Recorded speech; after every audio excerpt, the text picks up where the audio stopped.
Armatures are the foundation of what animators use to animate their characters. They are also known as rigs or skeletons, and, like skeletons, armature objects are made up of bones. Bones are the individually moving parts of a skeleton or armature that dictate where and how the skeleton can move, just like real bones in a real skeleton. With armature objects, we can create and edit bones and then transform these bones to animate them. Let's see how that works. First things first, you can add armatures to your scene by going to the Add menu and selecting Armature. This will add an armature with a single bone. The cube is a bit in the way, so let's hide it for now in our outliner. For hotkey users, you can also select the cube and press H, as in hide. With this armature object, we have two modes other than object mode that we can go into. We can edit the bones by going into edit mode, and we can pose bones in pose mode. Posing is where you'll be doing most of your bone animation as well. You can enter both of these modes by going to the top left-hand corner, but for hotkey users, you can also press Tab to toggle in and out of edit mode, and Control Tab to toggle in and out of pose mode. But right now, we only have one bone, so let's go into edit mode and change that. Once we're in edit mode, the bones that make up our armature object can now be edited. This is very similar to how we edit vertices, edges, and faces for a mesh in edit mode. Now, a bone is made up of three parts: the head, the body, and the tail. The head is the base of the bone, and also its pivot point. The tail is the narrower end of the bone, and the body is the main body. You can edit bones in three ways. You can select and move both the head and tail of the bone individually, or you can select the middle of the bone and move, rotate, or scale the bone as a whole. Now that we know that, I'm going to very quickly try to rig the spine of this character.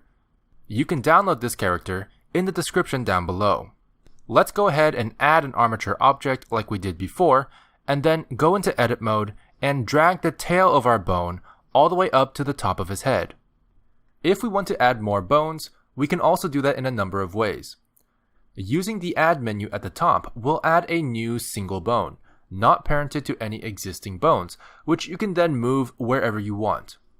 But if we want to attach it to our existing bone, we'll have to parent one to the other.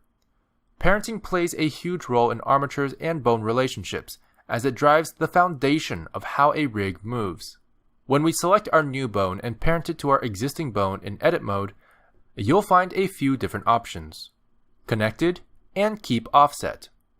Connected will automatically move the entire child bone to the location of the tail of the parent bone. This is because connected bones must share a head and a tail. This is great for bone chains like spines, where the joints are perfectly shared. However, Keep Offset will ignore this requirement and act similarly to how object parenting works, where transformation is inherited regardless of the child's relative position to the parent. This is great for ears or eyes, where the pivot of the deformation doesn't relate to the parent's tail position. Another way to create bones is to simply select a bone and subdivide it. This is done by using the right-click context menu and selecting Subdivide. This will turn your selection into a chain of connected bones. As usual, you will have an operator panel appear in the bottom left that you can expand and adjust the number of cuts. But you can also extrude new bones from existing bones by using the Extrude tool. This can be found in the left-hand side Quick Tools menu in the same way the Extrude tool is used on meshes. For hotkey users, you can press E as an extrude as well in the same way. You can extrude bones from the head or the tail of a bone.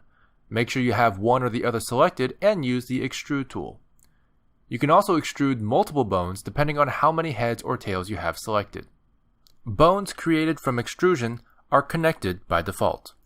You can disconnect these bones by unparenting them, which can be done through the right-click context menu, going to Parent, and selecting Clear. For hotkey users, you can also press Alt-P. However, here we'll see two options pop up. Disconnect will disconnect the bones, allowing you to move them away from the tail without affecting the bone it was connected to. But it will keep the bone parented to the other bone with an offset. Does this sound familiar? Well, that's because this is the same state as the Keep Offset option when parenting bones. On the other hand, selecting Clear Parent will disconnect and sever the parent-child relationship completely. Another tool you can use from the toolbar is the Roll tool. Bone roll dictates simply how a bone is rotated along its vertical axis. This is typically its local y-axis. Why would you want to use the Roll tool? Well, assuming you have something simple like an elbow to deform, and you know elbows only bend in one direction, you would want that direction to be along an axis of rotation, X, Y, or Z. To view the axes of your bones, simply go to the Armature Data tab of your Properties editor, denoted by this green stick figure icon. Then go to Viewport Display and check Axis. Suddenly, all of your bone's axes will become visible.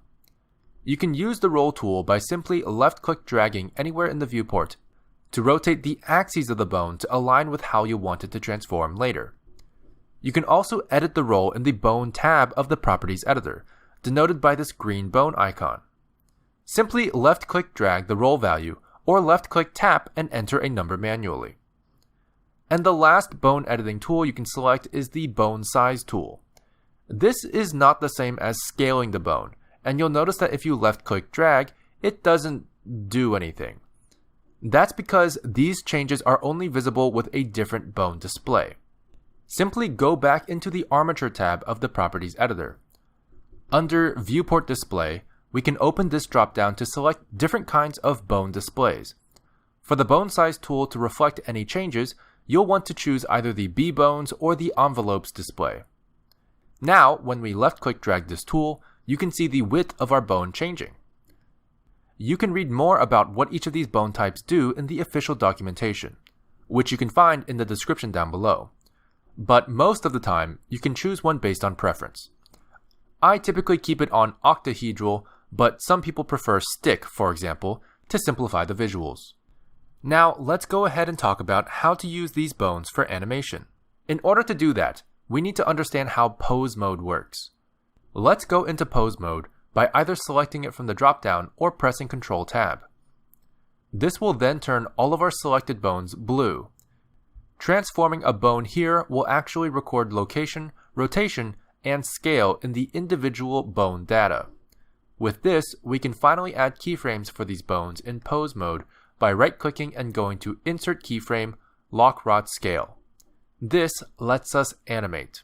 But you may have noticed that when we move our bones, our character still doesn't move.